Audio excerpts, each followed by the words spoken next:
I am 24M. Let me start off by saying I was kicked out by my mom because she needed to impress her new husband. Okay, if kicked out seemed a little harsh, we can say, she moved me out of my own house and made me live with my grandparents, father's side. I have all the good memories until my dad was alive. Unfortunately, we lost him when I was 7. As a kid, I felt devastated. I was very close to my dad and sending him off inside a coffin broke my heart. I still remember that moment very clearly and it saddens me till date. While I was still processing the loss, my mom showed up with another man and insisted I call him dad. I was like, no way. I don't know if I was right or wrong, but I just didn't feel right to call him dad just within a few months of my own father's demise. After that first meeting, I often found him in my mom's bedroom and it was difficult to see how quickly my mom had moved on. She didn't even wait for a year before bringing my dad's replacement to the house. I was not ready to accept him as my dad's replacement. I had recently turned 8 when they planned their beautiful wedding. They had put up a pretty huge wedding for second-timers. Anyways, none of my business. She left me with my grandparents as she went on her honeymoon. A month passed by but she didn't turn up. I kept asking my grandparents when would mom come to pick me up, but they didn't have any answer. Then suddenly she showed up one day. I was so excited to see her after so long. I rushed to hug her but she had brought all my belongings to dump me at my grandparents'. I was heartbroken, to say the least. I lived with my grandparents until my high school. I was happy with them. My mom used to show up sometimes only to tell me how much she loved me and cared for me. Sometimes I used to question her that if she loved me so much, why had she dumped me at my grandparents'? She had no answer. She would try to cover it up by saying, oh, your grandparents are turning old, they need a helping hand to run their groceries and dump out their trash. It was much later that she admitted the actual reason. She had given my room to her stepchildren. Bill, mom's husband, had 2 children who moved into our house with Bill after their wedding. My mom prioritized her new family over me. It was natural for me to get resentful of her. So eventually I stopped bothering her. After high school, I moved out from my grandparents but I still visit them often. They were kind of savior for me. They have raised me.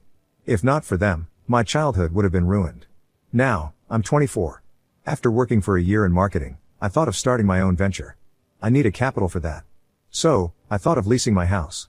Oh, if I didn't mention this before, there's a bummer on the way for my mom and her loving family. Actually, the house in which they are living belongs to me. Yeah, that's right. My dad made a will on his deathbed and he very meticulously gave me every penny he had, including the house. I was a kid when his lawyer read his will after his funeral, but with the look on my mother's face, I can surely say that she was not liking it at all.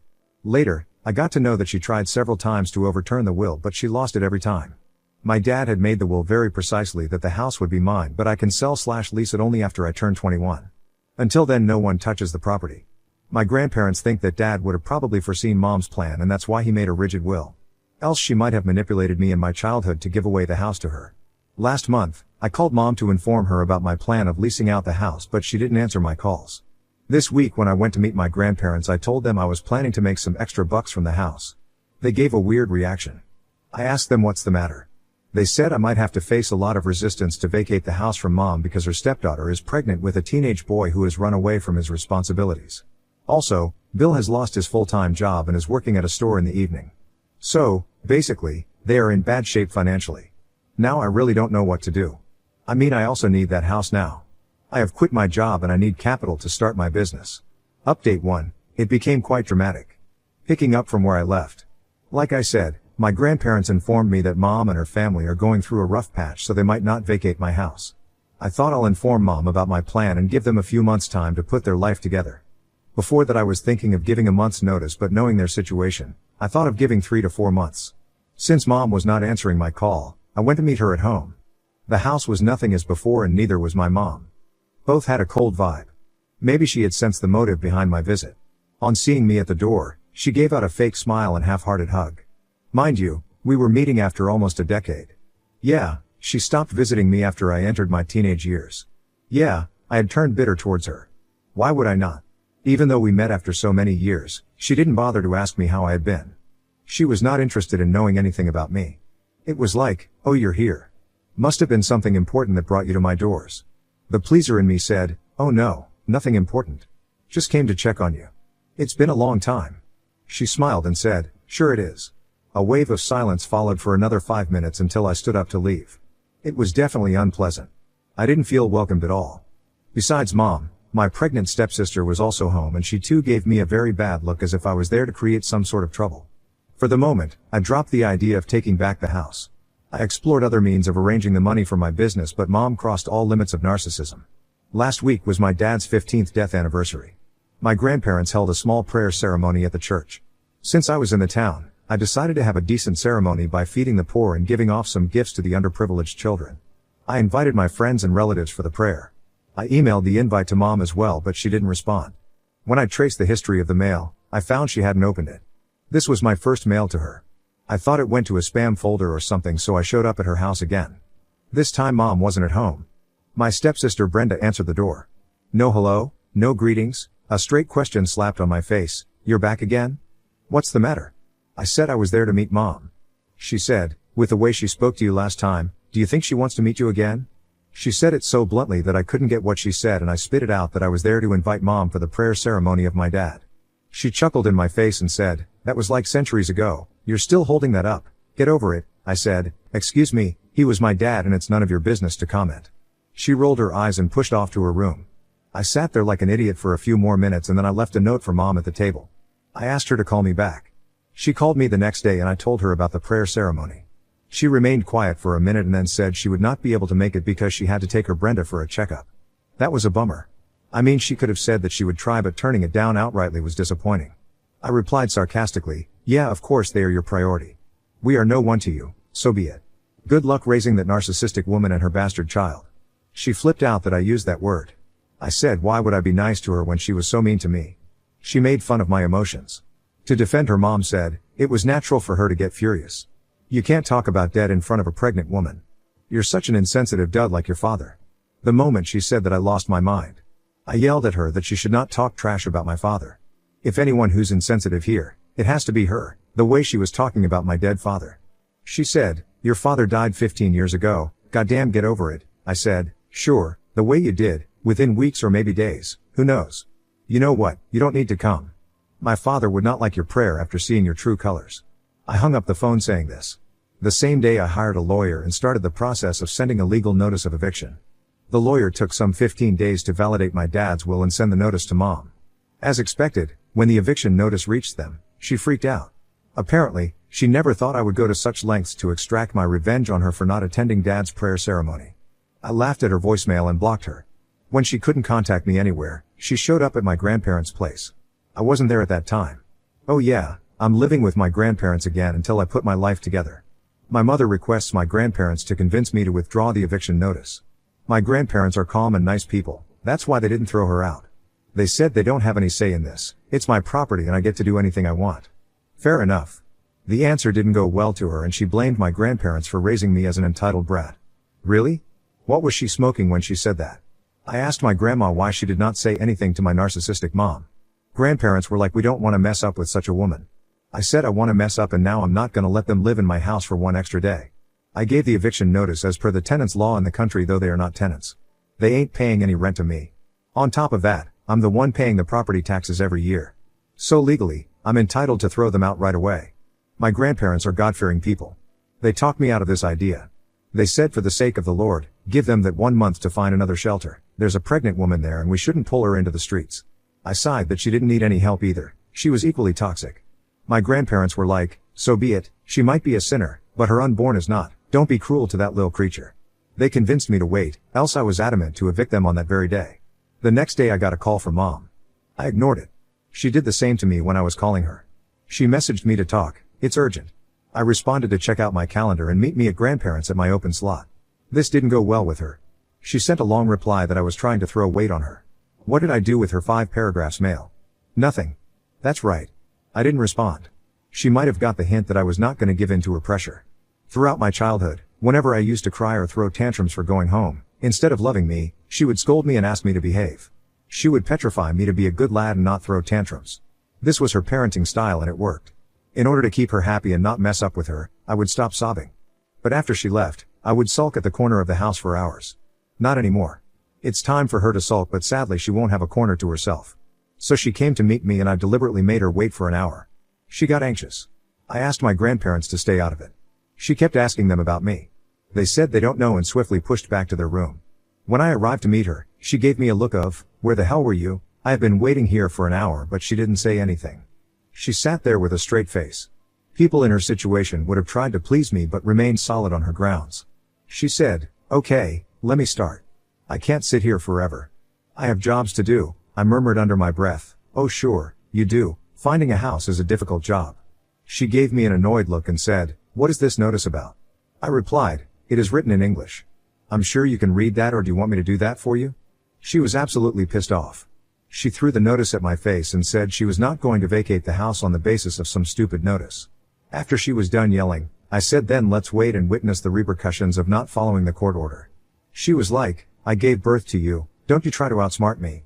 That house is of my husband and no one can throw me out from there." I said, "Surely, a legal heir can." I was responding to her calmly in order to piss her off, and she did get pissed off. But the moment she referred to my dad as her husband, I lost my mind. Really? You have the audacity to call him your husband when you skipped his prayer saying he was history. You don't deserve his house. You are just squatters, and I'm gonna free that house from all leeches. She stood up and said she was done being nice to me and now I'll have to deal with her lawyer. I laughed and said, "Sure, by all means. We still have 20 days to go. Let's see what next she pulls up from her sleeves." Update 2. I got the house after a lot of tussle. Like I mentioned in my earlier post, I gave 30 days notice to Mom and her family to evict the house. She came to me and tried to gaslight the entire thing. I shut her down and she leaves. The next series of events was nothing but pure narcissism by them. Could you believe that her stepdaughter, Brenda, came charging at me and on top of that threatened to press a harassment case on me? She was playing her pregnancy victim card, like I can do anything I want because I'm carrying a child inside me. I said, "Woman, pregnancy is not a ticket to get away with your nuisance." She tried to mess up with my grandparents until we showed her the camera installed across the house. I said, "One more time you set your foot here, I'm gonna get you arrested." Then comes my mother to defend her golden stepdaughter. She accused me of abusing and mentally torturing her pregnant Brenda. She said she is gonna sue me for this. I said, "Sure, let the judge decide basis the camera footage." When she no longer could win through force, she mellowed down. She started sobbing and said what did she do wrong in raising me that I became a self-centered individual. She started blaming herself for not raising me properly. She in fact brought my dead father in between and said it was his fault that he died so early and didn't give me a proper upbringing. I said, "Hold on, if anyone is to be blamed, it has to be you. Not for raising me wrong, because you never raised me. I'm raised by my grandparents and they did a pretty good job. You should feel sorry for abandoning me, but you know what, glad you didn't raise me. I see how badly you have raised your stepdaughter." I brought up her teen pregnancy thing also. I know I shouldn't have done moral policing, but in the moment of rage, I did. Naturally, she got furious at me. I realized that I had overstepped my boundaries, so I remained quiet after that. I said I didn't want to get into any further talks. I just want my property back. I have let them live there for free for so many years. Now I really need it. I tried to make her understand my situation, that I had quit my job and needed money to start my business. So, I would be leasing the house. She flipped out that I was throwing them out only to let other strangers live there. I said the other strangers are gonna pay me rent. If you agree to pay, you can live there. She again freaked out that I was bringing money into the family matters. I said, "There ain't any family here. You threw me away like a pile of garbage and hardly checked on me. My birthdays, Christmas, Thanksgiving, you barely showed up, and even when you did, you made me feel that you were doing me a favor. What kind of mother does that? A mother like you, right?" She tried all means to manipulate me, gaslighting, guilt tripping, and her usual ones, anger. When she understood that I got no chills, she left. You guys are thinking that they vacated the house after that. A big no. They didn't. Mom's loser husband was yet to come into the picture. That shit-headed man sent me a voicemail, "Dude, you don't know who you are messing up with. I can deadlift you and make you plead for your life. One punch on your face and you're gonna forget about the house. You show up at my door again and I'm gonna knock you out." That dude is big and he loves to flaunt it. I don't know much about him, but my grandparents cautioned me not to mess up with him. He is a bully. Sure he is, but he is dumb at SS. He laid out the evidence against himself by threatening me over voicemail. I didn't respond to him because I wanted a bigger dude to handle him, the cops. On the supposed day of eviction, I went to the station and registered a case of threats. I had a solid evidence. My lawyer walked down with me to the station and requested the cops to accompany us for the eviction. Initially, they were not ready to come. They said call us if they caused trouble, but we didn't want to deal with the squatters by ourselves. Some cash helped in getting them on board and they accompanied us. When I reached the house with my lawyer, they, Mom, Bill, and Brenda, started cussing us. Her loser husband even came out with a hockey stick, but as soon as they saw the cops' vehicle behind our car, he stepped back. The cops showed them the eviction notice and asked them to leave. They were so confident of chasing me out that they didn't even pack their stuff. They asked the cops to give them a further 1 month's time. The cops looked at me and I said no way. Not after all these threats. They started using Brenda's pregnancy to buy a few more days, but I put my foot down and said, "Now." I got some weird looks from the cops that I was insensitive, but I was following the legal route, so no one had any say. They further bargained to give a day's time. I said 3 hours from now. They gave me looks of bitterness. Bill even tried to brush his shoulder against me with red eyes. The cops yelled, "Get moving," more of packing and less of giving looks. We all left after that. The cops asked them to hand over the keys at the station from where I would pick it up. We had to pay the cops extra bucks to facilitate this, and it was completely worth it. Who want to deal with those squatters? My lawyer suggested I take a restraining order against them on the property in case they want to come back and harass me or the tenants. They're well capable of doing that. We took it and the cops shared a copy of the restraining order with them and explained the consequences of violating it. The paleness on their faces was unmissable. So finally I got the house and I have put it up for lease. I hope to get a good deal and I'm able to start my business as soon as possible. Enough of dealing with the shit-headed people. This would mostly be my last update unless they come back to mess up with me again. Thanks for reading this and supporting me throughout. Now on to the next story. Story 2. Caught my high school sweetheart cheated on me with her college professor after 8 years together. So I got him fired and ruined her career. Now I'm single and don't know how to move on. I, 25 male, recently found out that my girlfriend, 25 female, has been cheating on me with a college professor. I'm honestly still shocked and hurt by the news. She completely broke my trust and I don't know how I'm supposed to move on. She and I were high school sweethearts. I've known her my entire life. We even used to have play dates together as children. When we got into high school we started dating in our sophomore year and we had been together ever since. Everybody thought that we were going to be together forever. We were even voted as the best couple every year during high school. She got into an Ivy League college in our state, but my grades have never been close to what hers were. While she was in college, I took a job at a realtor firm, planning on getting my license when I knew the industry a little bit better. We would always visit each other on the weekends because we weren't too far away, but I had some concerns while she was in college. I never thought that she was cheating on me then, but I felt insecure about the possibility of it. Honestly, both of us came from nothing and I was worried she would realize she could do better with her life and leave me. I thought that when she got into this fancy Ivy League school some rich lacrosse player was going to sweep her off her feet and she would forget all about me. She would reassure me whenever she could tell that I was feeling bad, so I stopped worrying. When she graduated with her undergraduate degree, the school offered her a faculty position that allowed her to pursue her graduate degree at no cost. It was too good of an opportunity to pass up even though it meant that we would be apart longer. Her job was to assist one of the professors in her department with his research. He was a prominent researcher in their field, and he had a team of students working under him and doing all of the actual work that he was taking credit for. Because of her new job, we couldn't even see each other on the weekends. Every now and then I would come up and surprise her, but she was always so stressed and so tired from her work that we never had any fun. However, when I did get the chance to talk to her, all she would talk about was her professor. She idolized him like he was the lead singer of some rock band. At first, I thought it was just professional admiration, but when I saw a picture of both of them in one of the school's newsletters I started to raise my eyebrows. It was a harmless article highlighting the research that the chemistry department had been doing. Inside the article, there were different pictures of the students doing the research, as well as some candid shots of everybody while they were working. I happened to notice that in one of the pictures his hand was resting on my girlfriend's lower back. For some people, that's a harmless gesture. But seeing her much older male professor doing that to her brought up a lot of red flags for me. Shortly after seeing the image, I gave her a call and I just asked her about it straight up. She laughed at me and told me that I had nothing to worry about and that I was just in my own head and feeling insecure like I always was. She and I rarely fought, but the way she phrased her statements made me pretty angry and we got into a huge argument about it. After 2 days of not talking, I caved in and called her and apologized, and it seemed like everything was going to be good from there. Our anniversary was coming up and we had originally planned for her to take the entire weekend off so we could spend it together. I was halfway to her apartment when she called me and told me she wasn't able to step away from the lab. I pulled over on the side of the road and talked to her about it, telling her how disappointed I was that she wasn't putting her foot down about it since this meant so much to us. She promised me that she would make it up to me the following weekend and told me just to turn around and go home. I was closer to her apartment than I was to my house, so I just carried on moving forward. I figured that if she was stressed out and tired, I could at least order some takeout for her and spend a few hours with her before leaving. When I got to her apartment, I unlocked the door with the spare key that I had, and right away I realized that she was home. She had told me on the phone that she would be at the lab for most of the night, so that was a surprise. I could smell food and I could hear giggling coming from her bedroom. I walked further in and saw that there had been a meal recently cooked, 2 plates were on the table, and a half-empty bottle of wine accompanied them. My heart completely sank into my stomach. Just as I had suspected, there was definitely something going on. I didn't know who it was, but she clearly had somebody here for a romantic night and they were in bed with her. I cautiously approached her door and opened it to find her in bed with her professor on top of her. They didn't notice me right away, but when I spoke up and asked what was going on, he jumped off of her and she quickly ran up to me and tried to calm me down. It was almost comical how hard the professor was trying to hide his face from me. Clearly, he didn't want me to tell anyone about what I saw. I stormed out of her apartment, dropping my spare key on the ground before I left. I never wanted to go back there again. It was a lot for me to process for the first few days after it happened. I was practically dead to the world.